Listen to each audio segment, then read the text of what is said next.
પલસાણા તાલુકાના પ્રાથમિક આરોગ્ય કેન્દ્ર ગંગાધરા દ્વારા તાતીથૈયા જોડવા અને બગુમરા વિસ્તારમાં આવેલી હોટલો ખાતે આરોગ્ય અને સ્વચ્છતાને લગતી તપાસ હાથ ધરવામાં આવી.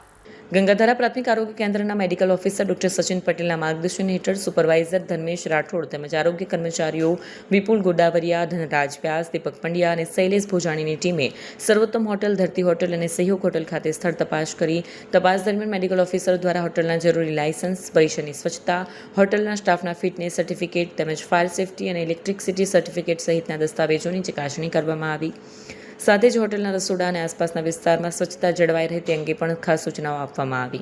આરોગ્ય વિભાગની ટીમે હોટેલ સંચાલકોને પીવાના તેમજ વપરાશના પાણીમાં યોગ્ય પ્રમાણમાં ક્લોરીનનો ઉપયોગ કરવા, સ્વચ્છતા જાળવવા અને આરોગ્યલક્ષી નિયમોનું પાલન કરવા અંગે જરૂરી માર્ગદર્શન આપ્યું. આ તપાસનો મુખ્ય હેતુ હોટલોમાં સ્વચ્છતા, ખાદ્ય સુરક્ષા અને જાહેર આરોગ્યના ધોરણો જળવાઈ રહે તથા ગ્રાહકોને સ્વચ્છ અને સુરક્ષિત વાતાવરણ મળી રહે તે સુનિશ્ચિત કરવાનો હતો. કેમેરામેન હકીમ શેખ સાથે વસીમ હાસમીનો રિપોર્ટ, આઝાદ ન્યૂઝ, સુરત.